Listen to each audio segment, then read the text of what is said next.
നമസ്കാരം. ഹൈറേഞ്ച് വാർത്തയിലേക്ക് സ്വാഗതം. ആദ്യം പ്രധാന വാർത്തകളിലേക്ക്.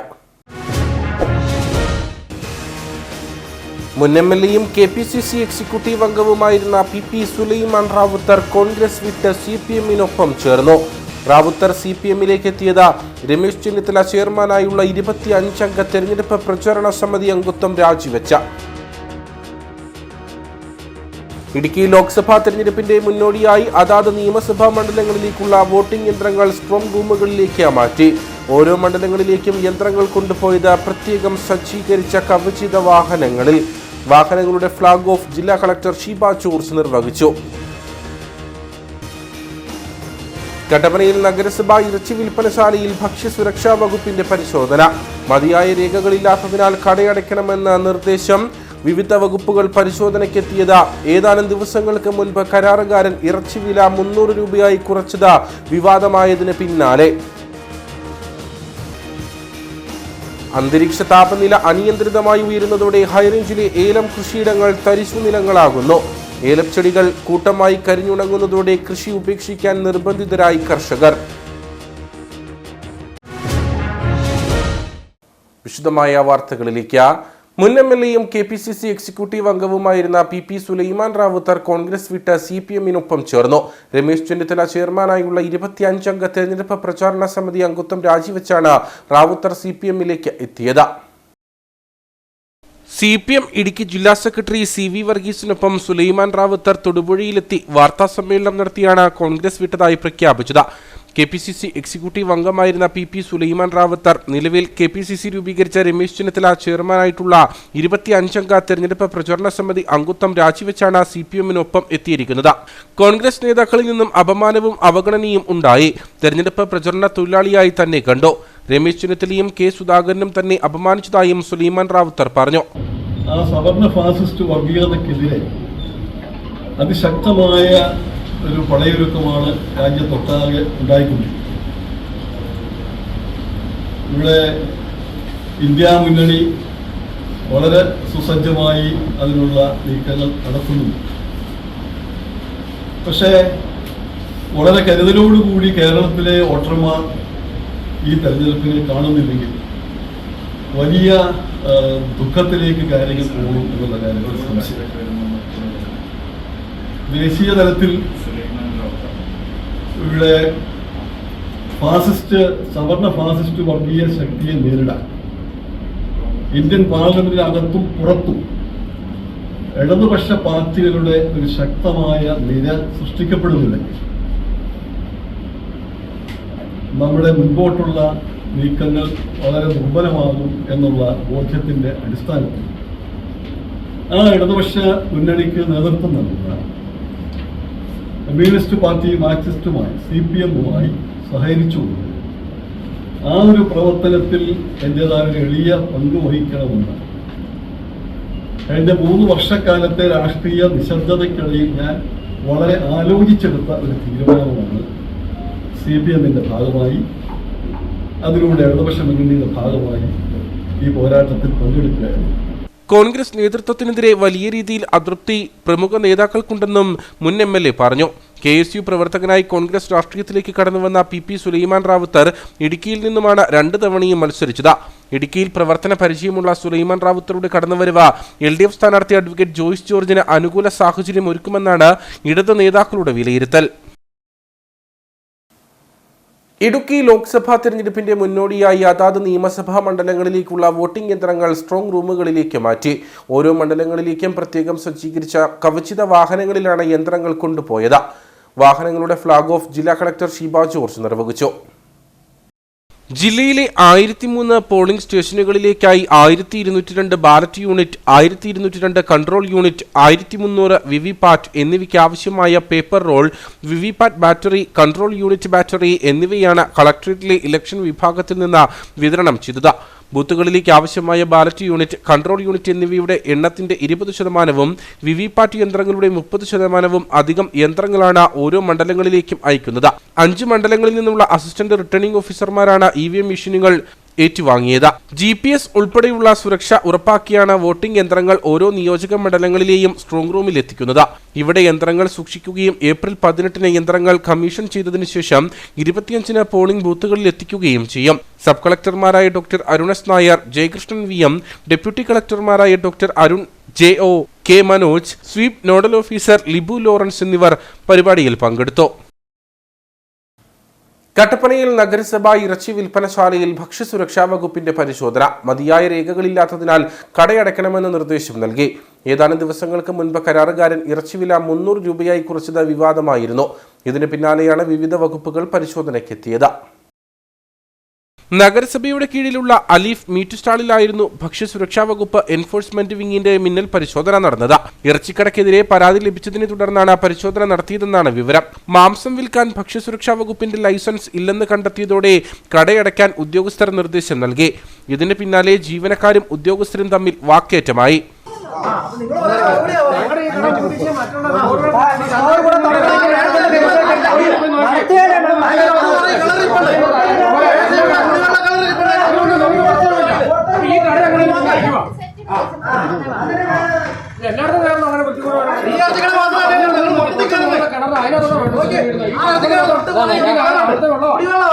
ലൈസൻസിന് പുറമെ ഈച്ചയുടെ സാന്നിധ്യമുള്ള സ്ഥലത്ത് മാംസം പ്രദർശിപ്പിച്ചിരുന്നതായും റിപ്പോർട്ടിലുണ്ട്. കടയിൽ ഉപയോഗിക്കുന്ന വെള്ളത്തിന്റെ പരിശോധനാ റിപ്പോർട്ടും ഉടമ ഹാജരാക്കിയില്ലെന്ന് ഫുഡ് സേഫ്റ്റി ഓഫീസർ സ്നേഹ വിജയൻ പറഞ്ഞു. പരിശോധന നടത്തുന്നുണ്ട്. കഴിഞ്ഞ മാസം ഇവിടുന്ന് സാമ്പിൾ എടുത്ത് നമ്മൾ ലാബിലോട്ട് പരിശോധനയ്ക്ക് അയച്ചതാണ്. ഇറച്ചിയുടെ ഒരു പരാതിയുടെ അടിസ്ഥാനത്തിൽ ഇറച്ചിയുടെ സാമ്പിൾ എടുത്ത് നമ്മൾ ലാബിലോട്ട് പരിശോധനയ്ക്ക് അയച്ചിട്ടുള്ളത്. നിലവിൽ എന്തെങ്കിലും ഫോൾട്ടുകൾ കണ്ടെത്തിയിട്ടുണ്ടോ? ഈ ഫോൾട്ട് എന്ന് പറയുന്നത് ആ കടയ്ക്ക് ലൈസൻസ് ഇല്ലായിരുന്നു. ബാക്കിയുള്ളവർക്ക് ലൈസൻസിലാണ് പ്രവർത്തിക്കുന്നത്. പിന്നെ മൈനർ ഫോൾട്ട് കണ്ടതിനെല്ലാം നിർദ്ദേശം കൊടുത്ത് നോട്ടീസ് കൊടുത്തു. കട അടയ്ക്കണമെന്നാണ് നിർദ്ദേശം? അതല്ല, ലൈസൻസ് ഇല്ലാത്ത കടകൾ അടപ്പിക്കുന്നുണ്ട്. അല്ലാത്ത കടകൾക്ക് അത് ഫാൾട്ടിന്റെ ഇന്റൻസിറ്റി അനുസരിച്ച് നിർദ്ദേശങ്ങൾ ബാക്കി നടപടികളുണ്ട്. അതേസമയം എല്ലാ നടപടിക്രമങ്ങളും പാലിച്ചാണ് സ്റ്റാൾ പ്രവർത്തിക്കുന്നതെന്നാണ് ജീവനക്കാരുടെ പ്രതികരണം. പരിശോധനയുടെ പേരിൽ കട അടക്കില്ലെന്ന് Alif meat stall manager Prashanth Raju പറഞ്ഞു. ഞങ്ങൾ ഈ പ്രസ്ഥാനം ആരംഭിച്ച ദിവസം മുതൽ ഞങ്ങളെ നിരന്തരം വേട്ടയാടുന്നതിന് വേണ്ടി പരിശോധനകളാണ്. എല്ലാ വിധത്തിലുള്ള സംവിധാനം ഉപയോഗിച്ച് ഈ നഗരസഭയുടെ കീഴിൽ പ്രവർത്തിക്കുന്ന അലീഫ് മീറ്റ് സ്റ്റാള് അടപ്പിക്കാൻ വേണ്ടിയിട്ടുള്ള ശ്രമമാണ് ഇപ്പോൾ നടന്നുകൊണ്ടിരിക്കുന്നത്. അതൊരു കാരണവശാലും ഞങ്ങൾ അംഗീകരിക്കുകയില്ല. ഞങ്ങളെ സംബന്ധിച്ചിടത്തോളം ഞങ്ങളുടെ ഇവിടെയും പുളിയമ്പലയിലുമായി 10-30 തൊഴിലാളികളും അവരുടെ കുടുംബവും ഞങ്ങൾ ഉൾപ്പെടെയുള്ള ആളുകൾ ഇതുകൊണ്ട് ഉപജീവനമാർഗം കഴിക്കുന്നു. മാത്രമല്ല, ഞങ്ങളൊരു ജനകീയ തീരുമാനം വില കുറച്ച് വെക്കാൻ തീരുമാനിച്ചപ്പോൾ അതിനെതിരെയും പ്രതിഷേധവുമായി വന്ന് ഈ കട അടപ്പിക്കുന്ന സാഹചര്യമുണ്ടായി. അപ്പം പുളിയമ്പലയിലെ ഷോർട്ടർ കോഴ്സിൽ നിയമാനുസൃതം ഗവൺമെൻറ് പറഞ്ഞിട്ടുള്ള എല്ലാ നടപടിക്രമവും പാലിച്ച് അവിടെ അറക്കുന്ന ഇറച്ചി മാത്രമേ ഞങ്ങളിവിടെ വിതരണം ചെയ്യുന്നുള്ളൂ. അപ്പോൾ ഈ കട അടപ്പിച്ചിട്ടാൽ അല്ലെങ്കിൽ ഈ പ്രസ്ഥാനം ഇല്ലാതാക്കിയാൽ അതുകൊണ്ട് ലാഭം കൊയ്യാനുള്ള മാഫിയ ശക്തികളാണ് ഇതിന് പിന്നിൽ. അവർക്ക് മുമ്പിൽ ഞങ്ങൾ മുട്ടുമടക്കില്ല. നഗരസഭ മാംസ സ്റ്റാളിന് പുറമെ മറ്റ് 2 ഇറച്ചി വിൽപ്പന കേന്ദ്രങ്ങളിലും ഉദ്യോഗസ്ഥർ പരിശോധന നടത്തി. അപാകതകൾ കണ്ടെത്തിയതിനാൽ ഇവർക്കും നോട്ടീസ് നൽകി. ഏപ്രിൽ 1 മുതലാണ് കമ്പിളികണ്ടം സ്വദേശി നഗരസഭ മാംസ സ്റ്റാൾ ലേലത്തിനെടുത്ത പോത്തിറച്ചി കിലോയ്ക്ക് 50 രൂപ കുറച്ച് വിൽപ്പന ആരംഭിച്ചത്. എന്നാൽ തൊട്ടടുത്ത ദിവസം മുതൽ വീണ്ടും വില 350 രൂപയാക്കി വിവാദത്തിലാകുകയും ചെയ്തിരുന്നു. അന്തരീക്ഷ താപനില അനിയന്ത്രിതമായി ഉയരുന്നതോടെ ഹൈറേഞ്ചിലെ ഏലം കൃഷിയിടങ്ങൾ തരിശു നിലങ്ങളാകുന്നു. ഏലച്ചെടികൾ കൂട്ടമായി കരിഞ്ഞുണങ്ങുന്നതോടെ കൃഷി ഉപേക്ഷിക്കാൻ കർഷകർ നിർബന്ധിതരാക്കുകയാണ്. അന്തരീക്ഷ താപനില ഉയർന്നതോടെ ഏലച്ചെടികൾ കൂട്ടമായി കരിഞ്ഞു വീഴുന്ന കാഴ്ചയാണ് ഹൈറേഞ്ചിലെ കൃഷിയിടങ്ങളിൽ കാണാൻ കഴിയുന്നത്. ടാങ്കർ ലോറികളെ ആശ്രയിച്ച് ജലസേചനത്തിന് വൻകിട തോട്ടങ്ങൾ നീക്കം തുടങ്ങിയെങ്കിലും ചെറുകിട കർഷകർ വെള്ളമെത്തിക്കുന്ന ഭീമമായ ചിലവിൽ പതറുകയാണ്. ഇതോടെ ഹൈറേഞ്ചിലെ പല ഏലത്തോട്ടങ്ങളും തരിശു നിലങ്ങൾക്ക് സമമായി മാറിക്കഴിഞ്ഞു. ഇത്രയും വലിയ ഉണക്കൊന്നും കഴിഞ്ഞ വർഷം അതിന് മുമ്പത്തെ വർഷമൊന്നും ഇത്രയും വലിയ ഉണക്കുകൾ സാധാരണ ഇടയ്ക്ക് ഫെബ്രുവരി മാസമൊക്കെ മഴ കിട്ടിക്കൊണ്ടിരുന്നതാണ്. ഈ വർഷം നവംബറിൽ മഴ പോയോടി തീർന്നതിന് ശേഷം ഇപ്പോൾ ഏപ്രിൽ മാസം ഇതുവരെയായിട്ടും മഴയില്ല. നനയ്ക്കാൻ വെള്ളമില്ലാത്തതിന് മാത്രമല്ല, നനച്ചു കഴിഞ്ഞാലെന്ന് പറഞ്ഞാലും അന്തരീക്ഷ ഊഷ്മാവ് കൂടുതലായതുകൊണ്ട് നമുക്ക് ഇത് 2 റൗണ്ട് നനച്ചായിരുന്നു. ഏലം പിടിച്ച് നിൽക്കുന്നില്ല. അന്തരീക്ഷ ഊഷ്മാവ് 30-35 ഡിഗ്രി നിൽക്കുന്നതുകൊണ്ട് ഏലം കരിഞ്ഞു വാടി ഉണങ്ങി അങ്ങ് പോവുകയും. നിലവിൽ ഏലച്ചെടികൾ കരിഞ്ഞുണങ്ങി തുടങ്ങി. വലിയ ലാഭം നൽകിയിരുന്ന മികച്ച ഇനത്തിലുള്ള ചെടികളാണ് നശിച്ചിരിക്കുന്നത്. മഴ പെയ്യാത്ത സാഹചര്യം വരുന്ന നാളുകളിൽ വലിയ തോതിൽ ഏലം ഉൽപാദനത്തെ ബാധിക്കും. അതേസമയം ചെറിയ തോതിൽ മഴ ലഭിച്ചാൽ അവശേഷിക്കുന്ന ഏതാനും ചില ഏലച്ചെടികൾ കൂടി നശിക്കാനും സാധ്യതയുള്ളതായി കർഷകർ പറയുന്നു. ചെറുകിട കർഷകർക്ക് വലിയ തിരിച്ചടി തന്നെയാവും വരുന്ന നാളുകളിലെ ഏലം വിളവെടുപ്പും. ഏലക്കാ വിലയിൽ നട്ടം തിരിഞ്ഞ കർഷകർക്കാണ് ഇപ്പോൾ ഇരട്ടി പ്രഹരമേൽപ്പിച്ച ഏലം കരിഞ്ഞുണങ്ങുന്നത്. ഇതോടെ പല കർഷകരും കൃഷി ഉപേക്ഷിക്കാൻ നിർബന്ധിതരാവുകയാണ്. കട്ടപ്പനയിൽ ഓട്ടോറിക്ഷ ഡ്രൈവർക്ക് സൂര്യതാപമേറ്റു. കട്ടപ്പന മുല്ലശ്ശേരി രാജേഷിനാണ് ദേഹത്ത് പലയിടത്തായി പൊള്ളലേറ്റത്. ഓട്ടോറിക്ഷയിൽ ഇരിക്കുമ്പോൾ രാജേഷിന്റെ വലതുഭാഗത്ത് നീറ്റൽ അനുഭവപ്പെട്ടിരുന്നു. സമീപ ദിവസങ്ങളിൽ ചൂടിന്റെ തോത് വളരെ വർദ്ധിച്ച അവസ്ഥയായിരുന്നു. ഇത് സാരമാക്കാതെ പകൽ മുഴുവൻ ജോലി ചെയ്തതിനു ശേഷമാണ് വീട്ടിലെത്തിയത്. പിറ്റേ ദിവസമാണ് അസഹ്യമായ നീറ്റിലും തൊലി പൊളിയുന്ന അവസ്ഥയും ഉണ്ടായതെന്ന് രാജേഷ് പറയുന്നു. വണ്ടിയിലിരിക്കുകയാണ് ഫ്രണ്ടിൽ ഇന്നിങ്ങനെ മുഖത്തേക്ക് വെയിലടിച്ചപ്പോൾ ഇങ്ങനെ കമ്പിയെ പിടിച്ചുകൊണ്ടിരുന്നു. കുറച്ച് കഴിഞ്ഞപ്പോൾ ചൂടടിച്ച് ഷർട്ടൂടെ പെട്ടെന്ന് ചൂടായപ്പോൾ പെട്ടെന്ന് ഇങ്ങനെ കൈയെടുത്തു. നേരമൊന്നും അറിഞ്ഞില്ല. വൈകിട്ടായപ്പോൾ ചെറിയൊരു ഒട്ടൽ പോലെ ഉണ്ടായിരുന്നു. എന്നിട്ട് മനസ്സിലായിരുന്നു. പിറ്റേ ദിവസം രാവിലെ ഓടാൻ വേണ്ടി ചെല്ലുമ്പോഴാണ് ഓടിക്കത്തില്ല, ഭയങ്കര നീറ്റല്ലേ. അത് നോക്കുമ്പോഴാണ് ഇവിടെ മൊത്തം പൊള്ളിയിരിക്കുന്നത്. പൊള്ളലേറ്റ പാടുകൾ ശ്രദ്ധയിൽപ്പെട്ടതോടെ ആശുപത്രിയിൽ ചികിത്സ തേടുകയായിരുന്നു. നെടുങ്കണ്ടം ഉമ്മാക്കടയിൽ കുടിവെള്ള പദ്ധതികൾ പലതുണ്ടെങ്കിലും വെള്ളം കിട്ടാനില്ല. പഞ്ചായത്ത് ആഴ്ചയിൽ 2 തവണ എത്തിക്കുന്ന വെള്ളത്തെ ആശ്രയിച്ചാണ് പ്രദേശവാസികൾ കഴിയുന്നത്. പദ്ധതികൾ കാര്യക്ഷമമായി നടപ്പിലാക്കാത്തതാണ് ജലക്ഷാമത്തിന് കാരണം. ഗ്രാമീണ മേഖലയായ ഉമ്മാക്കട കടുത്ത ജലക്ഷാമം നേരിടുന്ന മേഖലയാണ്. മേഖലയിലെ ജലക്ഷാമം പരിഹരിക്കുന്നതിനായി പല പദ്ധതികളും ആരംഭിച്ചെങ്കിലും ഒന്നും യാഥാർത്ഥ്യമായില്ല.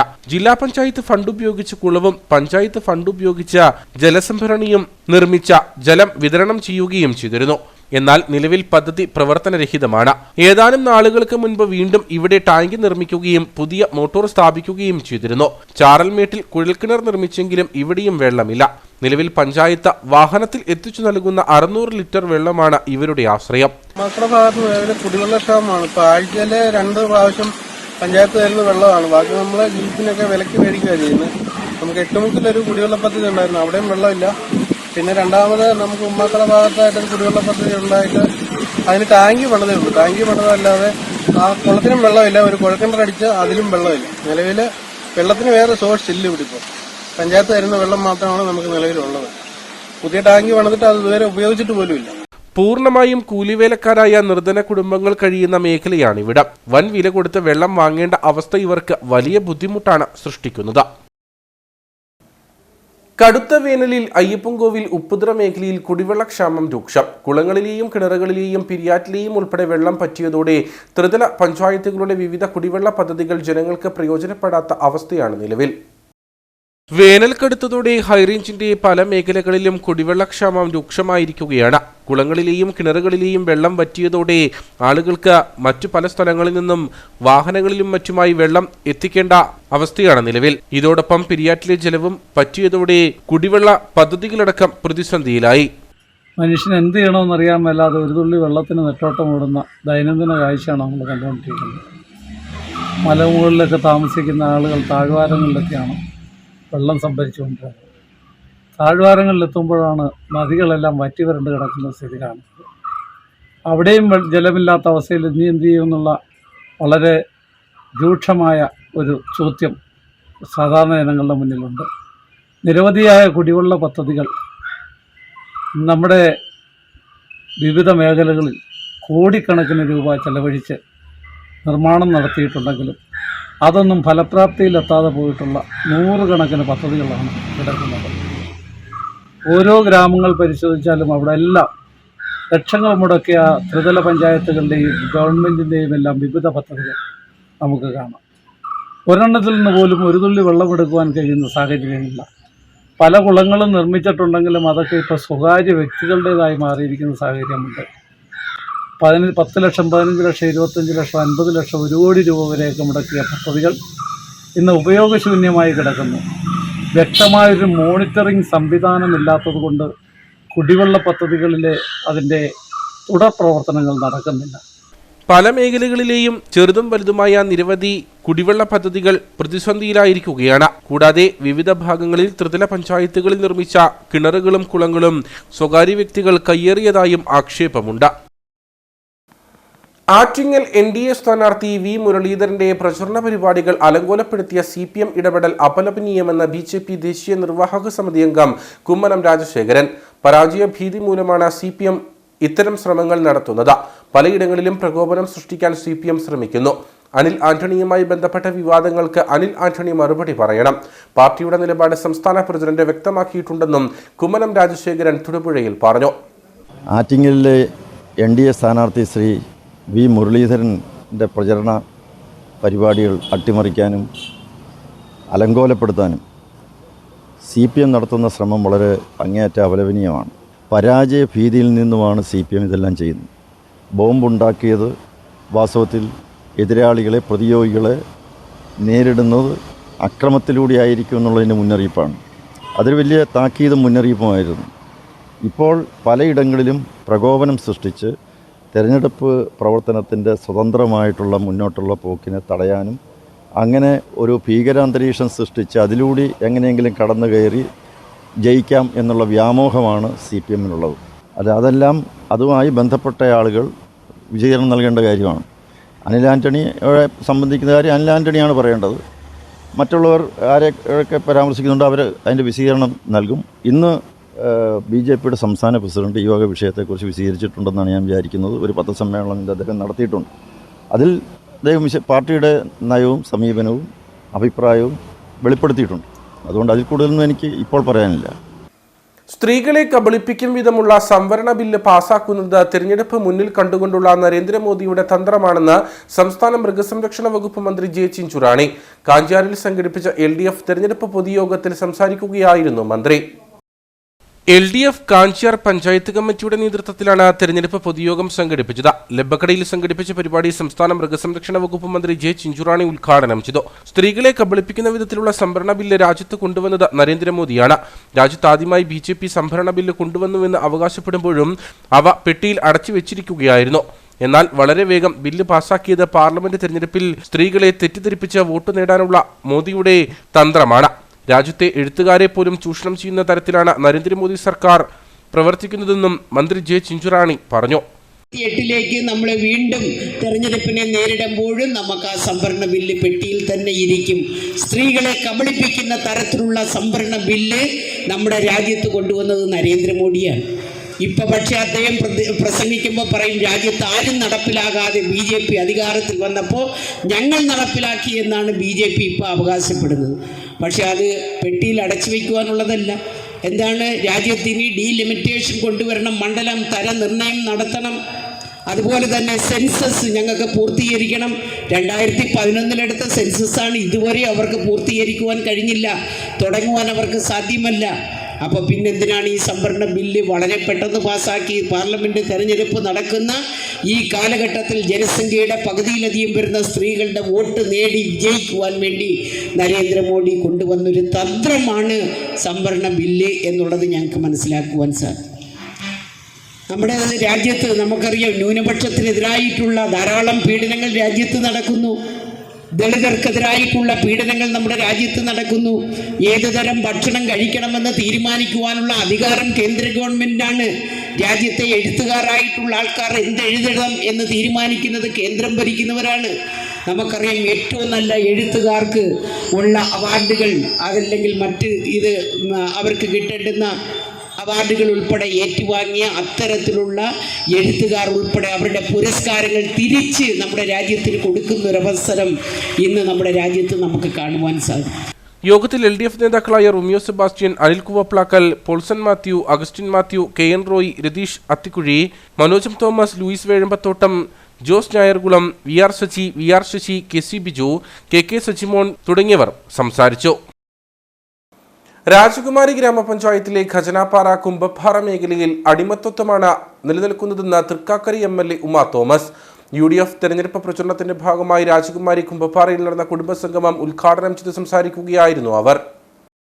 കഷ്ടപ്പെട്ട് ജീവിക്കുന്ന മനുഷ്യരെ അടിമകളെ പോലെ അവർ വരച്ച വരയിൽ നിൽക്കണമെന്നുള്ള രീതിയിൽ പ്രവർത്തിക്കുന്ന ഒരു സർക്കാരും അതിന്റെ ലോക്കൽ സെക്രട്ടറിമാരുമാണ് ഇവിടം ഭരിച്ചുകൊണ്ടിരിക്കുന്നതെന്നും ഉമാ തോമസ് MLA പറഞ്ഞു.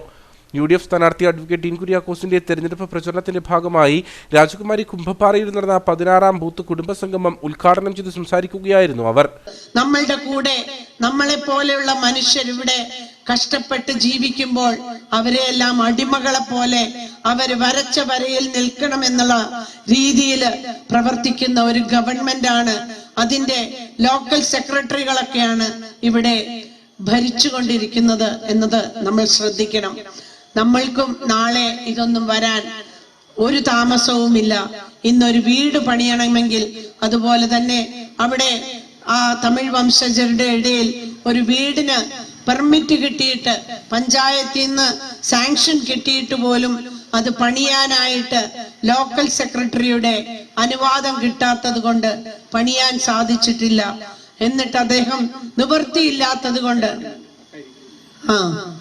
ആ ചേച്ചി ഇവിടെ ഇരിക്കുന്നുണ്ട്. ആ ചേച്ചി എന്നിട്ട് പോലീസിനോട് ആവശ്യപ്പെട്ട് പോലീസിന്റെ ഒരു സുരക്ഷയിലാണ് അവർ ആ വീട് പണിതത് എന്ന് പറയുമ്പോൾ എത്രമാത്രമാണ് നമ്മളെയെല്ലാം ഇവര് ഭരിച്ചുകൊണ്ടിരിക്കുന്നത്. നമ്മളുടെ സ്വന്തം അവകാശങ്ങളെ പോലും നിഷേധിക്കുന്ന രീതിയിലുള്ളൊരു പ്രവർത്തനമാണ് ഇവിടെ നടന്നുകൊണ്ടിരിക്കുന്നത്. കാർഷിക മേഖലയായ രാജകുമാരി, രാജാക്കാട്, ശാന്തൻപാറ, സേനാപതി മേഖലകളിൽ തെരഞ്ഞെടുപ്പ് പ്രചരണ പ്രവർത്തനങ്ങളുടെ ഭാഗമായി UDF ബൂത്ത് തല കുടുംബസംഗമങ്ങൾ പുരോഗമിക്കുകയാണ്. സ്ഥാനാർത്ഥി അഡ്വക്കേറ്റ് ഡീൻ കുര്യാക്കോസിന്റെ തെരഞ്ഞെടുപ്പ് പ്രചരണ പ്രവർത്തനങ്ങളുടെ ഭാഗമായിട്ടാണ് ബൂത്ത് കൺവെൻഷനുകളും കുടുംബസംഗമങ്ങളും നടന്നുവരുന്നത്. കുമ്പപ്പാറ മാത്യു പന്തത്തരക്കലിന്റെ ഭവനത്തിൽ നടന്ന കുടുംബസംഗമത്തിൽ KPCC secretary Thomas Rajan, media വക്താവ് advocate Senapathi Venu, MP Jose, MJ Kurian, Benny Thundathil, Shaji Kochukarot, booth committee president Anoop Jose, Roy Chathanattu, Joshy Kanyakuzhi, Kochuthresia Paulose, Kingini Rajendran തുടങ്ങിയവർ സംസാരിച്ചു. ചടങ്ങിൽ വയോധികരെയും വിവിധ മേഖലകളിൽ കഴിവ് തെളിയിച്ചവരെയും ആദരിച്ചു. സജിദാസ് ക്രിയേറ്റീവ് അക്കാദമിയും റോട്ടറി ക്ലബ്ബ് ഓഫ് കട്ടപ്പന ഹെറിറ്റേജും സംയുക്തമായി വോട്ട് ബോധവൽക്കരണ ചിത്രകലാ ക്യാമ്പ് നടത്തി. 100ഓളം കുട്ടികളാണ് വോട്ട് ചെയ്യാൻ പ്രേരിപ്പിച്ചുകൊണ്ടുള്ള ചിത്രങ്ങൾ തയ്യാറാക്കിയത്. വോട്ട് ചെയ്യാൻ ജനങ്ങളെ ബോധവൽക്കരിക്കാൻ മികച്ച ആശയങ്ങളോടെയാണ് കുട്ടികൾ ചിത്രം വരച്ചത്. പ്രമുഖ കാർട്ടൂണിസ്റ്റും ചിത്രകാരനുമായ സജിദാസ് മോഹനാണ് ക്യാമ്പിന് നേതൃത്വം നൽകിയത്. എന്തിന് വോട്ട് ചെയ്യണം, വോട്ട് ചെയ്താൽ എന്താണ് ഗുണം, വോട്ട് അവകാശം എങ്ങനെ ഉപയോഗിക്കാം തുടങ്ങി വിവിധ വിഷയങ്ങളിലാണ് കുട്ടി ചിത്രകാരന്മാർ ചിത്രം വരച്ചത്.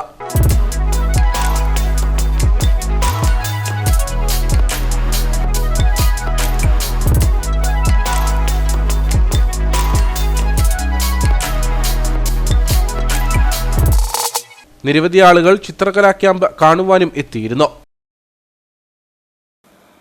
കട്ടപ്പന മർച്ചന്റ്സ് അസോസിയേഷനും മർച്ചന്റ് യൂത്ത് വിങ്ങും T Nasaruddin and Mariyil Krishnan Nair kidney care charitable സൊസൈറ്റിയും ചേർന്ന് നടത്തുന്ന കട്ടപ്പന ഫെസ്റ്റിന് തുടക്കമായി. വ്യാപാരി വ്യവസായി ഏകോപന സമിതി സംസ്ഥാന പ്രസിഡന്റ് രാജു അപ്സര ഫെസ്റ്റ് ഉദ്ഘാടനം ചെയ്തു. കട്ടപ്പന നഗരസഭാ മൈതാനിയിൽ 22 വരെയാണ് ഫെസ്റ്റ് നടക്കുന്നത്. Snow park, flower show, aqua pet show, belly dance, food fest, വിവിധ കമ്പനികളുടെ കാറുകളുടെയും ബൈക്കുകളുടെയും പ്രദർശനം, എഡ്യൂക്കേഷൻ എക്സ്പോ, 100ലധികം സ്റ്റാളുകൾ, കാർഷിക വ്യാവസായിക പ്രദർശനം തുടങ്ങിയവ ഫെസ്റ്റിൽ ഒരുക്കിയിട്ടുണ്ട്. ശനി, ഞായർ ദിവസങ്ങളിൽ രാവിലെ 11 മുതൽ രാത്രി 10 വരെയും മറ്റു ദിവസങ്ങളിൽ 4 മുതൽ രാത്രി 10 വരെയുമാണ് പ്രവേശനം. ജനറൽ സെക്രട്ടറി KP ഹസൻ അധ്യക്ഷത വഹിച്ച ഫെസ്റ്റിന്റെ ഉദ്ഘാടനം വ്യാപാരി വ്യവസായി ഏകോപന സമിതി സംസ്ഥാന പ്രസിഡന്റ് രാജു അപ്സര നിർവഹിച്ചു. തീർച്ചയായും നിങ്ങൾ അനുഭവിക്കുന്ന ബുദ്ധിമുട്ടുകൾ, പ്രയാസങ്ങൾ ഇന്ന് സംസ്ഥാന ഗവൺമെന്റിന്റെ ഭാഗത്തു നിന്നും കേന്ദ്ര ഗവൺമെന്റിന്റെ ഭാഗത്തു നിന്നൊക്കെ ഈ പ്രദേശത്തെ ഈ ജില്ലയിലെ ജനങ്ങളോട് കാണിക്കുന്ന അവഗണന തീർച്ചയായും ഏകോപന സമിതി വളരെ ഗൗരവത്തോടുകൂടിയാണ് കാണുന്നത്. പ്രിയപ്പെട്ട സണ്ണി ബേബിൾ നടത്തുന്ന സമരങ്ങൾക്ക് സംസ്ഥാന കമ്മിറ്റിയുടെ എല്ലാ പിന്തുണയുമുണ്ട്. അദ്ദേഹം സംസ്ഥാന കമ്മിറ്റിയിൽ പങ്കെടുക്കുമ്പോഴും ഒക്കെ തന്നെ ഈ പ്രദേശത്തെ ജനങ്ങൾ അനുഭവിക്കുന്ന ബുദ്ധിമുട്ടും പ്രയാസവും, ഇവിടുത്തെ നിർമ്മാണ നിരോധനം അടക്കമുള്ള, അതുപോലെ തന്നെ വന്യമൃഗങ്ങളുടെ ബുദ്ധിമുട്ടടക്കമുള്ള കാര്യങ്ങളിൽ വലിയ ശക്തമായ നിലപാടുകൾ ശ്രീ സണ്ണിബൈബിൾ എടുക്കുന്നുണ്ട്. അതുപോലെ തന്നെ നമുക്ക് അത്തരം കാര്യങ്ങളൊക്കെ തന്നെ ഈ ജില്ലയോടൊപ്പം സംസ്ഥാനത്തെ മറ്റുള്ള ജനവിഭാഗങ്ങളെ കൂട്ടിയിണക്കിക്കൊണ്ട് കൂടുതൽ ശക്തമായ സമരപാർട്ടികളെ കുറിച്ച് സംഘടന ചിന്തിച്ചു കൊണ്ടിരിക്കുന്ന സാഹചര്യമാണ്. അപ്പോഴാണ് ഈ കട്ടപ്പന ഫെസ്റ്റ് ഈ ഇവിടെ വളരെ ജനശ്രദ്ധ ആകർഷിക്കുന്നത്. നമുക്കറിയാം, ടൂറിസം മന്ത്രിയുടെ മാത്രമേ നമ്മുടെ രാജ്യത്ത്, നമ്മുടെ നാടിനെ രക്ഷപ്പെടാൻ പറ്റൂ. ആ തരത്തിൽ ഈ കട്ടപ്പന ഫെസ്റ്റ് വഹിച്ച പങ്ക് വളരെ വലുതാണ്. നിങ്ങൾക്കറിയാം, ഇന്ന് നാളെ മുതൽ ഇടുക്കി ജില്ലയിൽ വരുന്ന ഏതൊരു വ്യക്തിയും സ്വാഭാവികമായും കട്ടപ്പന ഫെസ്റ്റിൽ കടന്നു വരും. അത് അത്രയധികം, ഒന്നാമത് സംസ്ഥാന തലത്തിൽ തന്നെ ഈ കട്ടപ്പന ഫെസ്റ്റിന് ഇന്ന് തന്നെ 600ഓളം വാട്സപ്പ് ഗ്രൂപ്പുകളിൽ ഈ പരിപാടി സംസ്ഥാന കമ്മിറ്റികൾ തന്നെ അറിയിക്കുകയും എല്ലാ ഗ്രൂപ്പുകളിലേക്ക് പോയി കഴിഞ്ഞാൽ 100കണക്കിന് ഗ്രൂപ്പിലേക്ക് മാറിക്കൊണ്ടിരിക്കണം. അപ്പം ഈ പരിപാടി കേരളം മുഴുവൻ അറിയപ്പെട്ടു കഴിഞ്ഞു. ഇപ്പൊ ഇടുക്കി ജില്ലയിലേക്ക് ആര് കടന്നു വന്നാലും കട്ടപ്പന കാണാതെ ഈ ഫെസ്റ്റ് കഴിയുന്നിടം വരെ പോകില്ല എന്നുള്ളതാണ്. തീർച്ചയായും ഇടുക്കി എത്തുന്നവരെല്ലാവരും എത്തും. ഇടുക്കിയിലേക്ക് കൂടുതൽ ആൾക്കാർ എത്താനൊരു കാരണമായി. Fest committee general convener Sijomon Jose, വ്യാപാരി വ്യവസായ ഏകോപന സമിതി ജില്ലാ പ്രസിഡന്റ് സണ്ണി പൈമ്പള്ളിൽ, MK തോമസ്, സാജൻ ജോർജ്, സിബി കൊല്ലംകുടി, നഗരസഭാ ചെയർപേഴ്സൺ ബീന ടോമി, KJ ബെന്നി, ജാൻസി ബേബി, ജോയി വെട്ടിക്കുഴി തുടങ്ങിയവർ സംസാരിച്ചു. 100 രൂപയാണ് പ്രവേശന നിരക്ക്. എല്ലാ ദിവസവും 2 പേർക്ക് പ്രവേശിക്കാവുന്ന രീതിയിൽ 1000 രൂപയുടെ പ്രത്യേക പാസുമുണ്ട്. ദിവസവും രാത്രി 7:30 സ്റ്റേജ് ഷോകൾ ഉണ്ടാകും. ഏപ്രിൽ 11 അൻവർ സാദത്ത് നയിക്കുന്ന റംസാൻ നിലാവ്, 12 ഹരിശ്രീ അശോകൻ നയിക്കുന്ന musical mega show, 13 Stephen Davis നയിക്കുന്ന മാജിക്കൽ മ്യൂസിക്, 14 രാജേഷ് ചേർത്തലയുടെ ഓടക്കുഴൽ സന്ധ്യ, 15 കൃഷ്ണപ്രഭയും താണ്ഡവ് ഡാൻസ് സ്കൂളും ചേർന്ന് അവതരിപ്പിക്കുന്ന dance and musical night, 16 DJ Alexandra ജോൺസണും ആതിര മുരളിയും വിൽ സ്വരാജും നയിക്കുന്ന ഗാനമേള, 17 ദുർഗാ വിശ്വനാഥിന്റെ മ്യൂസിക്കൽ നൈറ്റ്, വാവാ സുരേഷിന്റെ സ്നേക് ഷോ, 18 ആശാശരത്തും സംഘവും നയിക്കുന്ന നൃത്തകലാസന്ധ്യ, 19 വൈക്കം വിജയലക്ഷ്മി നയിക്കുന്ന ഗാനമേള, 20 രമ്യ നമ്പീശനും താമരശ്ശേരി ചുരം ബാൻഡും നയിക്കുന്ന സംഗീതരാവ്, 21 MG ശ്രീകുമാർ നയിക്കുന്ന മ്യൂസിക്കൽ ബാൻഡ്, 22 മിസ് ഇടുക്കി മത്സരവും ഇന്റർനാഷണൽ കൾച്ചറൽ നൈറ്റും നടക്കും. കട്ടപ്പന ഫെസ്റ്റ് ഗ്രൗണ്ടിൽ ഫയർ ആൻഡ് റെസ്ക്യൂ ഉദ്യോഗസ്ഥർ പരിശോധന നടത്തി. അഗ്നിബാധയുണ്ടായാൽ സ്വീകരിക്കേണ്ട സുരക്ഷാ മാർഗങ്ങളെക്കുറിച്ച് ഫെസ്റ്റ് നഗരിയിലെ സെക്യൂരിറ്റി ടീമിന് ഫയർഫോഴ്സ് ഉദ്യോഗസ്ഥർ ക്ലാസുകളും നൽകി. ദിവസവും ആയിരക്കണക്കിന് ആളുകൾ എത്തിച്ചേരുന്ന കട്ടപ്പന ഫെസ്റ്റ് ഗ്രൗണ്ടിലാണ് ഫയർ ആൻഡ് റെസ്ക്യൂ വിഭാഗം പരിശോധന നടത്തിയത്. ഒരു അപകടമുണ്ടായാൽ സ്വീകരിക്കേണ്ട സുരക്ഷാ ക്രമീകരണങ്ങൾ ഫയർഫോഴ്സ് ഉദ്യോഗസ്ഥർ വിലയിരുത്തി. ഗ്രൗണ്ടിൽ പാലിക്കേണ്ട ക്രമീകരണങ്ങളെക്കുറിച്ച് സംഘാടകർക്ക് നിർദ്ദേശം നൽകിയതായി ഫയർഫോഴ്സ് ഉദ്യോഗസ്ഥർ പറഞ്ഞു. ഈ ഫെസ്റ്റിന് ഉള്ള സ്റ്റാളുകൾ എന്തെല്ലാം കാര്യങ്ങൾ ചെയ്യണം, എന്തെല്ലാം മുൻകരുതലുകൾ എടുക്കണം എന്നും അതിന് വേണ്ട അഗ്നി പ്രതിരോധ മാർഗങ്ങൾ എന്താണ് ചെയ്യേണ്ടതെന്നും ഞങ്ങൾ അവർ പറഞ്ഞു കൊടുത്തു. അതിന് വേണ്ട നിർദ്ദേശങ്ങൾ ചെയ്തിട്ടുണ്ട്. കൂടാതെ ഇവിടെ നിൽക്കുന്ന സെക്യൂരിറ്റി സ്റ്റാഫിന് ഫയർ എക്സ്റ്റിംഗ്വിഷർ എങ്ങനെ ഉപയോഗിക്കണമെന്നും ഒരു അത്യാവശ്യ ഘട്ടത്തിൽ എങ്ങനെ അവർ ആക്ട് ചെയ്യണമെന്നും ഞങ്ങൾ വിശദമായിട്ട് അവർക്ക് ക്ലാസും അതോടൊപ്പം പ്രാക്ടിക്കലായിട്ടും തിയറിക്കലായിട്ടും ഞങ്ങൾ അവർക്ക് വേണ്ട നിർദ്ദേശങ്ങൾ കൊടുത്തിട്ടുണ്ട്. കൂടാതെ ഫെസ്റ്റ് നിയന്ത്രിക്കുന്നതിനുള്ള പ്രൊട്ടക്ടർ സെക്യൂരിറ്റി ടീമിന് അഗ്നിബാധയുണ്ടായാൽ സ്വീകരിക്കേണ്ട സുരക്ഷാ മാർഗങ്ങളെക്കുറിച്ച് ഫയർഫോഴ്സ് ഉദ്യോഗസ്ഥർ ക്ലാസുകളും നൽകി. കൈ മുറിഞ്ഞു നമ്മൾ ആദ്യം എന്ത് ചെയ്യും? ഫസ്റ്റ് എയ്ഡ് ചെയ്യും. അത് ആ കൈ മുറിഞ്ഞതിനുള്ള ഫസ്റ്റ് എയ്ഡാണ് നമ്മൾ ചെയ്യുന്നത്. അപ്പോൾ ഇതിനെ ഫസ്റ്റ് എയ്ഡ് ഫയർ എക്സ്റ്റിംഗ്വിഷർ പറയാൻ കാര്യം, നമ്മൾ ഒരു തീപിടുത്തം ഉണ്ടാകും. തീപിടുത്തം എവിടെ വേണമെങ്കിലും ഉണ്ടാകും. പിന്നീട് മൂന്നാമത്തെ കാര്യം, ഇപ്പം കറക്റ്റ് പൊസിഷനിലേക്ക് ഇരിക്കുകയാണ്. ഇനി സ്ക്യൂസ് ചെയ്യുന്നത് ഹാൻഡിൽ എന്തെങ്കിലും സ്ക്യൂസ് ലിവർ അല്ലെങ്കിൽ സ്ക്യൂസ് ഹാൻഡിൽ. അപ്പോൾ എന്തെങ്കിലും സാധനം പുറത്തേക്ക് വരും.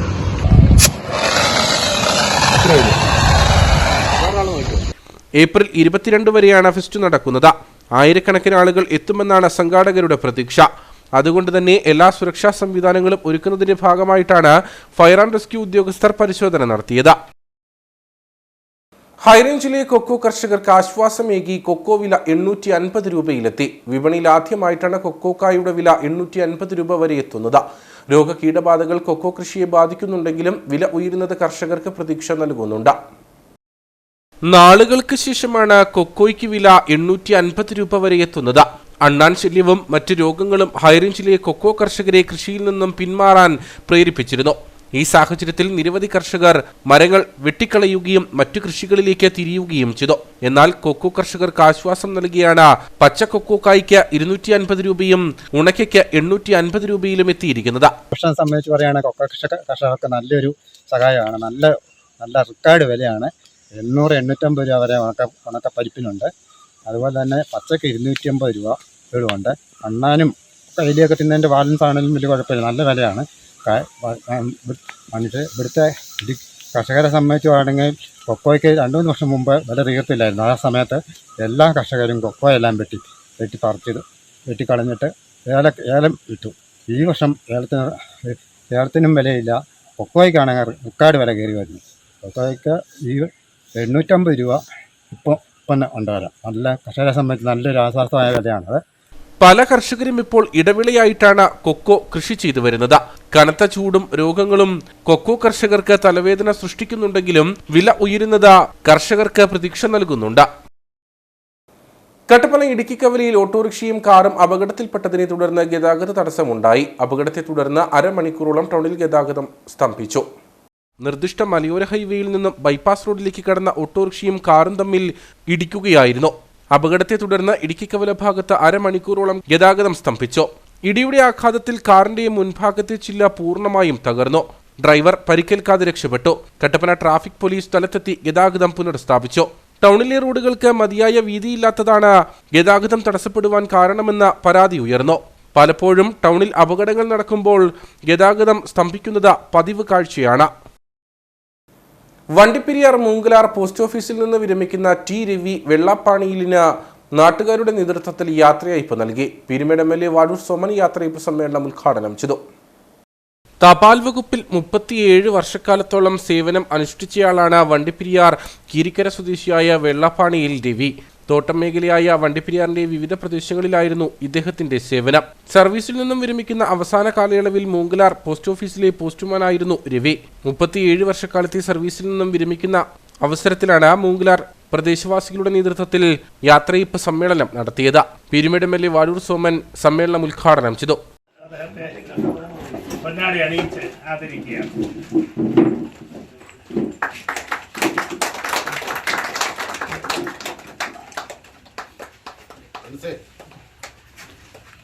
ഒരു സർക്കാർ ഉദ്യോഗസ്ഥൻ എങ്ങനെ പെരുമാറണം, എങ്ങനെ ജീവിക്കണം എന്നതിന് ഒരു മകുട ഉദാഹരണമാണ് രവിയുടെ പ്രവർത്തനങ്ങൾ. എനിക്ക് 37 ഒരു 40 വർഷമായിട്ട് എനിക്കറിയാം. ഈ ജോലിയിൽ കയറുന്നതിന് മുമ്പേ ഞാൻ രവി അറിയും. എൻ്റെ അടുത്തും പല കാര്യങ്ങൾക്കും വന്നിട്ടുണ്ട്. എസ്താ ഡിപ്പാർട്ട്മെൻറ്റ് സ്റ്റാഫിൽ ആയി കയറിയതിന് ശേഷം സ്ഥിരമായി 37 വർഷം സേവനമനുഷ്ഠിച്ച് തിരിയുകയാണ്. തുടർന്ന് നാട്ടുകാർ രവിയെ പൊന്നാടി അണിയിച്ച് ആദരിച്ചു.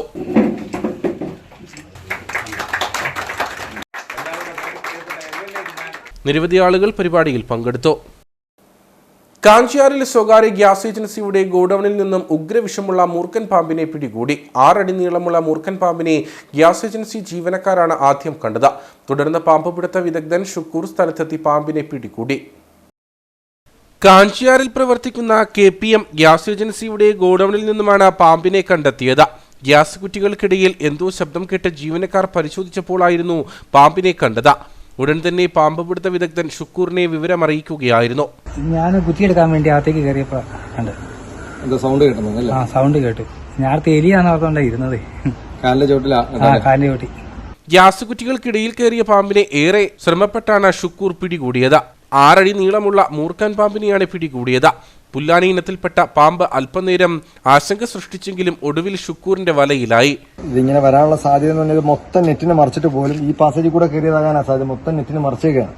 എങ്കിൽ പോലും ഇത് ആളില്ലാത്ത തുറന്നു കിടന്ന സമയത്ത് എപ്പോഴോ കയറിയതായിരിക്കാം. പക്ഷേ ഇതൊരു അത്ഭുതകരമായി ഇതിൽ അപകടം പറ്റാതിരുന്നത് ഏറ്റവും അത്ഭുതകരമാണ്. പിന്നെ നമ്മൾ മനസ്സിലാക്കേണ്ട ഒരു സാഹചര്യം എന്ന് പറയുന്നത് ഈ മാസം, അതായത് മാർച്ച് ഏപ്രിൽ ഫെബ്രുവരി മാർച്ച് ഏപ്രിൽ ഈ മാസങ്ങളിൽ ഇതിന്റെ മീറ്റിംഗ് സമയമാണ്. മുട്ടയിടുന്ന ഒരു സമയമൊക്കെയാണ്. ധാരാളമായി നിങ്ങൾ പുറത്ത് കാണുന്ന സമയം, പിന്നെ ചൂട് കാലാവസ്ഥയിൽ. അപ്പോൾ നമ്മൾ കുറേ അധികം ശ്രദ്ധിക്കണം. അതുപോലെ നമ്മുടെ വീടിനോട് ചേർത്ത് വെച്ചിരിക്കുന്ന ചെടികളെ, ചെടിച്ചട്ടികളെ, ഇങ്ങനെയുള്ള സാധനങ്ങൾ നമ്മുടെ തിണ്ണയോട് ചേർത്ത്, അതായത് വരാന്തയിൽ വെക്കുന്ന ആ പ്രവണത ഒന്ന് ഒഴിവാക്കി. അതുപോലെ ഏറ്റവും ഇമ്പോർട്ടൻ്റ് ആയിട്ട് പറയേണ്ട ഒരു കാര്യം എന്ന് പറയുന്നത് നമ്മുടെ ഈ ലവ് ബേഡ്സിനെയൊക്കെ വീടിനോട് ചേർത്ത് വളർത്തുന്നത് വളരെ ഡേഞ്ചറാണ്. പാമ്പുകൾ ഇണചേരുകയും മുട്ടയിടുന്നതുമായ സമയമാണിത്. കൂടാതെ അതികഠിനമായ ചൂടുണ്ടാവുന്നതിനാൽ ഇഴജന്തുക്കൾ സജീവമായി രാത്രിയെന്നോ പകലെന്നോ വ്യത്യാസമില്ലാതെ തുറസായ സ്ഥലങ്ങളിൽ ഇറങ്ങി നടക്കാനും സാധ്യതയുണ്ട്. അതുകൊണ്ട് തന്നെ ആളുകൾ ജാഗ്രത പുലർത്തണമെന്ന് പാമ്പ് പിടുത്ത വിദഗ്ധർ മുന്നറിയിപ്പ് നൽകി. ഗ്യാസ് ഏജൻസിയിൽ നിന്നും പിടികൂടിയ പാമ്പിനെ വനംവകുപ്പ് ഉദ്യോഗസ്ഥർക്ക് കൈമാറും.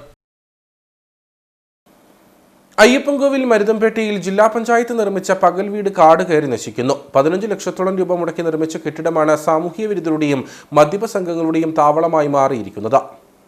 2017-18 കാലഘട്ടത്തിൽ ജില്ലാ പഞ്ചായത്ത് അംഗമായിരുന്ന അഡ്വക്കേറ്റ് സിറിയക് തോമസ് 15 ലക്ഷത്തോളം രൂപ മുടക്കിയാണ് മരുതംപേട്ടയിൽ പകൽ വീടെന്ന പേരിൽ കെട്ടിടം നിർമ്മിച്ചത്. എന്നാൽ കെട്ടിടം നിർമ്മിച്ചതല്ലാതെ നാളിതുവരെ ഇത് പ്രയോജനപ്പെടുത്തുവാൻ അയ്യപ്പൻകോവിൽ ഗ്രാമപഞ്ചായത്തിനോ മറ്റ് അധികൃതർക്കോ കഴിഞ്ഞിട്ടില്ല. 2018 പ്രളയത്തിൽ കെട്ടിടത്തിന്റെ അടുക്കള ഭാഗത്ത് മണ്ണിടിയുകയും കേടുപാടുകൾ സംഭവിക്കുകയും ചെയ്തു. എന്നാൽ നാളിതുവരെയായിട്ടും മണ്ണ് മാറ്റി കെട്ടിടത്തിന് ആവശ്യമായ അറ്റകുറ്റപ്പണികൾ നടത്തി പൊതുജനങ്ങൾക്ക് തുറന്നു നൽകാൻ യാതൊരു നടപടികളും സ്വീകരിച്ചിട്ടില്ലെന്നാണ് ആക്ഷേപം. യാതൊരു വിധത്തിലും ഇവിടെയുള്ള ജനങ്ങൾക്ക് അതുകൊണ്ട് ഉപകാരമല്ലാത്ത ഒരു സ്ഥിതിവിശേഷത്തിലാണ്. എന്താണെന്ന് വെച്ചാൽ 2018 പ്രളയത്തിൽ ഇതിൻ്റെ ബാഗ് വശം മണ്ണ് ഇടിഞ്ഞിട്ട് ഇതിനകത്ത് മുഴുവൻ കല്ലും മണ്ണും നിറഞ്ഞ് നിൽക്കുന്ന ഒരു സ്ഥിതിവിശേഷം. നാളിതുവരെയായി പഞ്ചായത്തിൻ്റെ ഭാഗത്തു നിന്നോ അതല്ലെങ്കിൽ ജില്ലാ പഞ്ചായത്തിൻ്റെ ഭാഗത്തു നിന്നോ ഇതിനൊരു നടപടി അത് നീക്കം ചെയ്യുന്നതിന് വേണ്ടിയോ അല്ലെങ്കിൽ അത് പുനരുദ്ധരിക്കുന്നതിന് വേണ്ടിയിട്ടുള്ള ഒരു നടപടി ഇന്ന് വരെ ഉണ്ടായിട്ടില്ല എന്നുള്ള ഒരു ഖേദകരമായ ഒരവസ്ഥ. ഇപ്പോൾ ഇലക്ഷൻ വരുന്നു. ഇവിടെ ജില്ലാ പഞ്ചായത്ത് മെമ്പറുണ്ട്, പഞ്ചായത്ത് മെമ്പറുണ്ട്, ബ്ലോക്ക് മെമ്പറുണ്ട്, MLA ഉണ്ട്, MP ഉണ്ട്. ആരുടെ ഭാഗത്തു നിന്നും ഇതിനൊരു നടപടി ഉണ്ടായില്ല എന്നുള്ളതാണ് മനസ്സിലാക്കാൻ കഴിയുന്നത്. ഇതോടൊപ്പം കെട്ടിടത്തിന്റെ വാതിലുകളും ജനലുകളും കാലപ്പഴക്കവും ഉപയോഗശൂന്യവുമായ നിലയിലായതിനാൽ കേടുപാടുകളും സംഭവിച്ചിട്ടുണ്ട്. രാത്രിയിൽ മദ്യപ സംഘങ്ങളുടെയും സാമൂഹിക വിരുദ്ധ പ്രവർത്തനങ്ങളുടെയും താവളമായി മാറിയിരിക്കുകയാണ് ഇവിടം. എത്രയും വേഗം ജനങ്ങൾക്ക് പ്രയോജനപ്പെടും വിധം കെട്ടിടത്തിന്റെ അറ്റകുറ്റപ്പണി നടത്തി പൊതുജനങ്ങൾക്ക് പകൽ വീട് തുറന്നു നൽകണമെന്നാണ് ആവശ്യമുയരുന്നത്. സേനാപതി ശ്രീ മഹാദേവി ക്ഷേത്രത്തിലെ മീനഭരണി മഹോത്സവം സമാപിച്ചു. 3 ദിവസങ്ങളിലായി നടന്ന മഹോത്സവത്തിന്റെ സമാപനത്തോടനുബന്ധിച്ച് താലപ്പൊലി രഥഘോഷയാത്രയും നടന്നു. ക്ഷേത്രം തന്ത്രി മനയത്താറ്റ് നാരായണൻ നമ്പൂതിരിയുടെ മുഖ്യ കാർമ്മികത്വത്തിലാണ് മഹോത്സവം നടന്നത്.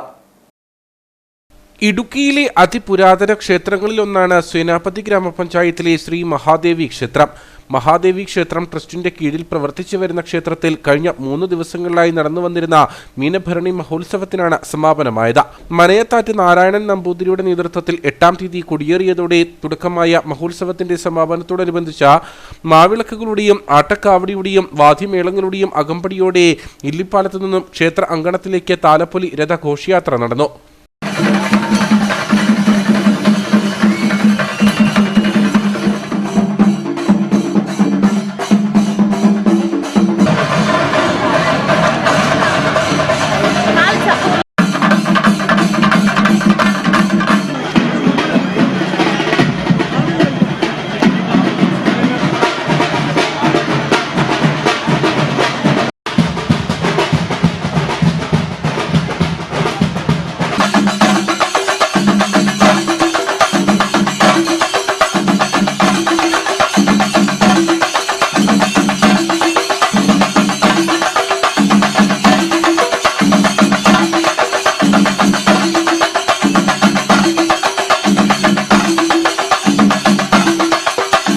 മൂന്ന് ദിവസങ്ങളിലായി നടന്നുവന്ന ഉത്സവത്തിന്റെ ഭാഗമായി നിർമ്മാല്യ ദർശനം, മഹാഗണപതി ഹോമം, കലശാഭിഷേകം, മഹാപ്രസാദമൂട്ട തുടങ്ങിയ പൂജാകർമ്മങ്ങൾ നടന്നു.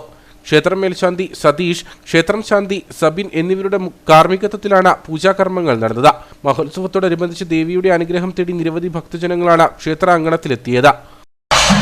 സേനാപതി ശ്രീ മഹാദേവി ക്ഷേത്രത്തിലെ ആണ്ടുതോറും നടത്തി വരാറുള്ള മീനഭരണി മഹോത്സവത്തിന് കഴിഞ്ഞ 8-ാം തീയതി രാവിലെ കൊടിയേറി ക്ഷേത്രാചാര ചടങ്ങുകൾ പതിവ് പോലെ നടത്തപ്പെടുകയും അന്നദാനങ്ങൾ, ക്ഷേത്രത്തിലെ വിവിധങ്ങളായ വഴിപാടുകൾ എല്ലാം വളരെ ഭംഗിയായി നടത്തി. സേനാപതി ഇല്ലിപ്പാലം ചപ്പാത്തിങ്കിൽ നിന്നും ആരംഭിച്ച താലപ്പൊലി ഘോഷയാത്രയിൽ സേനാപതി കണ്ടിട്ടില്ലാത്ത തരത്തിലുള്ള ഒരു ജനപങ്കാളിത്തമുള്ളൊരു വലിയ ഘോഷയാത്ര എന്ന് തന്നെ പറയാം. ഇതിനു മുൻപ് മറ്റൊരിക്കലും കണ്ടിട്ടില്ലാത്ത ജനപങ്കാളിത്തമായിരുന്നു ഈ ഘോഷയാത്രയിൽ. താലപ്പൊലി, മാവിളക്ക്, ആട്ടക്കാവടി, രഥഘോഷയാത്ര. ആ ഘോഷയാത്ര വളരെ ഭംഗിയായി ക്ഷേത്രസന്നിധിയിൽ നിന്ന് എത്തിച്ചേർന്നിരിക്കുകയാണ്. താലപ്പൊലി രഥഘോഷയാത്ര ക്ഷേത്രാങ്കണത്തിൽ എത്തിച്ചേർന്നതോടെ 3 ദിവസങ്ങളായി നടന്നുവന്ന മഹോത്സവത്തിന് കൊടിയിറങ്ങി. President Biju Mundodathil, vice president MK Vijayan, secretary Anil Vadakkekara, treasurer Sreekumar Alattu, joint secretary VR Biju, ഉത്സവ committee chairman CA Aneesh, convener CS Sarath തുടങ്ങിയവർ നേതൃത്വം നൽകി.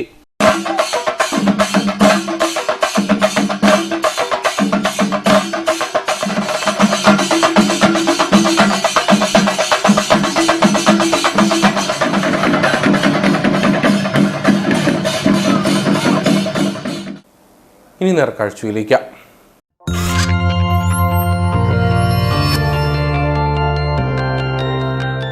നേർക്കാഴ്ച നിങ്ങൾക്കായി അവതരിപ്പിക്കുന്നത് പ്രിയപ്പെട്ടവരുടെ സന്തോഷം പരിശുദ്ധമായ പൊന്നിലൂടെ KG's ജ്വല്ലറി, കോട്ടയം കട, സിൻസ് 1950. അയ്യപ്പൻകോവിൽ മേരികുളം ആനവിലാസം റൂട്ടിൽ കാഴ്ചയുടെ വർണ്ണ വസന്തം തീർത്ത തേനീച്ചക്കൂട്ടങ്ങൾ. നിരവധി തേനീച്ചക്കൂട്ടങ്ങളാണ് മരങ്ങളിൽ കൂടുകൂട്ടിയിരിക്കുന്നത്.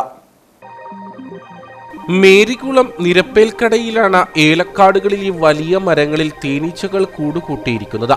മരങ്ങളിൽ തേനീച്ചകൾ കൂടുകൂട്ടിയിരിക്കുന്നത് ഇതുവഴി കടന്നുപോകുന്ന യാത്രക്കാർക്ക് കൗതുക കാഴ്ചയാണ് സമ്മാനിക്കുന്നത്. പടുകൂറ്റൻ മരങ്ങളിൽ നിറയെ തേനീച്ചകൾ തേൻ സംഭരിക്കുന്നതിനായി തയ്യാറാക്കിയ റാട്ടുകൾ പ്രദേശവാസികൾക്കും സഞ്ചാരികൾക്കും പുതുമ തന്നെ. ഒരു മരത്തിൽ 10-ലധികം തേനീച്ചക്കൂടുകളുണ്ട്. ചിലത് തേനെടുക്കാൻ പാകമായവയും ചിലത് കുഞ്ഞൻ തേനീച്ചക്കൂടുകളും മറ്റു ചിലത് പടുകൂറ്റൻ കൂടുകളുമാണ്. മാനവദാസം കുമളി റോഡില് എടപ്പുകുള ഭാഗത്ത് വിനോദ സഞ്ചാരികൾക്കെന്നും കൗതുകമായ ഒരു കാഴ്ചയാണ്. ഇതേപോലെ ഈ മരത്തിൽ വലിയ തേനീച്ചക്കൂട്ടം ഒരു കൗതുക കാഴ്ചയാണ്. എല്ലാ വർഷവും അതാത് സമയങ്ങളിൽ ഇവിടെ വന്ന് കൂടുകയും ഒരു വളരെ കൗതുകമായ കാഴ്ച വിനോദ സഞ്ചാരികൾക്ക് കാണാൻ സാധിക്കുന്നതുമാണ്. ഈ തേനീച്ച തേൻ എടുക്കാറുള്ളത് ആദിവാസി വിഭാഗത്തിൽപ്പെട്ട ആൾക്കാരാണ്.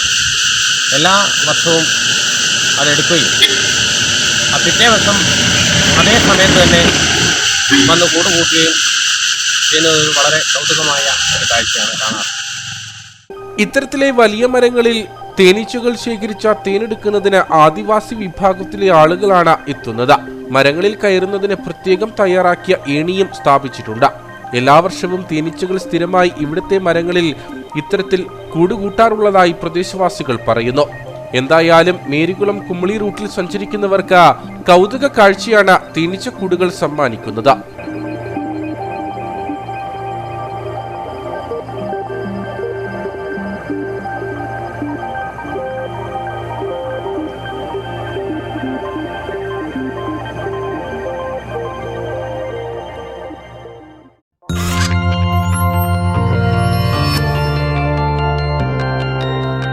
നേർക്കാഴ്ച നിങ്ങൾക്കായി അവതരിപ്പിച്ചത് പ്രിയപ്പെട്ടവരുടെ സന്തോഷം പരിശുദ്ധമായ പൊന്നിലൂടെ KG's ജ്വല്ലറി, കോട്ടയം കട, സിൻസ് 1950. ഇനി കമ്പോള വില നിലവാരം.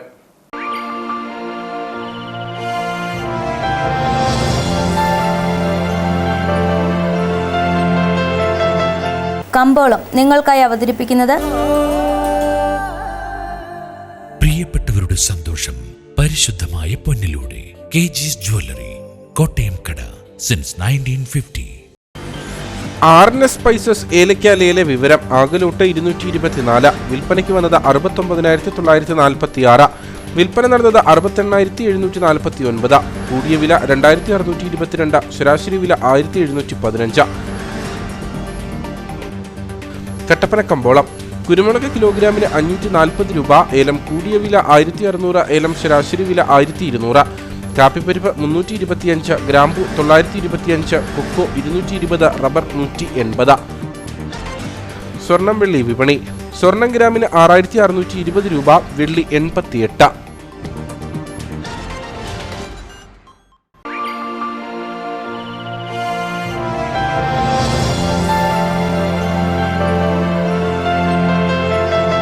കമ്പോളം നിങ്ങൾക്കായി അവതരിപ്പിച്ചത് പ്രിയപ്പെട്ടവരുടെ സന്തോഷം പരിശുദ്ധമായ പൊന്നിലൂടെ KG's ജ്വല്ലറി, കോട്ടയം കട, സിൻസ് 1950. പ്രധാന വാർത്തകളിലേക്ക് ഒരിക്കൽ കൂടി. മുൻ MLA-യും KPCC എക്സിക്യൂട്ടീവ് അംഗവുമായിരുന്ന PP സുലൈമാൻ റാവുത്തർ കോൺഗ്രസ് വിട്ട് CPM-നൊപ്പം ചേർന്നു. റാവുത്തർ CPM-ലേക്ക് എത്തിയത് രമേശ് ചെന്നിത്തല ചെയർമാനായുള്ള 25-അംഗ തെരഞ്ഞെടുപ്പ് പ്രചാരണ സമിതി അംഗത്വം രാജിവെച്ച. ഇടുക്കി ലോക്സഭാ തെരഞ്ഞെടുപ്പിന്റെ മുന്നോടിയായി അതാത് നിയമസഭാ മണ്ഡലങ്ങളിലേക്കുള്ള വോട്ടിംഗ് യന്ത്രങ്ങൾ സ്ട്രോങ് റൂമുകളിലേക്ക് മാറ്റി. ഓരോ മണ്ഡലങ്ങളിലേക്കും യന്ത്രങ്ങൾ കൊണ്ടുപോയത് പ്രത്യേകം സജ്ജീകരിച്ച കവചിത വാഹനങ്ങളിൽ. വാഹനങ്ങളുടെ ഫ്ളാഗ് ഓഫ് ജില്ലാ കളക്ടർ ഷീബ ജോർജ് നിർവഹിച്ചു. കട്ടപ്പനയിൽ നഗരസഭാ ഇറച്ചി വിൽപ്പനശാലയിൽ ഭക്ഷ്യസുരക്ഷാ വകുപ്പിന്റെ പരിശോധന. മതിയായ രേഖകളില്ലാത്തതിനാൽ കടയടയ്ക്കണമെന്ന നിർദ്ദേശം. വിവിധ വകുപ്പുകൾ പരിശോധനയ്ക്കെത്തിയത്. ഏതാനും ദിവസങ്ങൾക്ക് മുൻപ് കരാറുകാരൻ ഇറച്ചി വില 300 രൂപയായി കുറച്ചത് വിവാദമായതിന് പിന്നാലെ. അന്തരീക്ഷ താപനില അനിയന്ത്രിതമായി ഉയരുന്നതോടെ ഹൈറേഞ്ചിലെ ഏലം കൃഷിയിടങ്ങൾ തരിശു നിലങ്ങളാകുന്നു. ഏലച്ചെടികൾ കൂട്ടമായി കരിഞ്ഞുണങ്ങുന്നതോടെ കൃഷി ഉപേക്ഷിക്കാൻ നിർബന്ധിതരായി കർഷകർ. ഇതോടുകൂടി വാർത്താ ബുള്ളറ്റിനോട് പൂർണ്ണമാകുന്നു. നമസ്കാരം.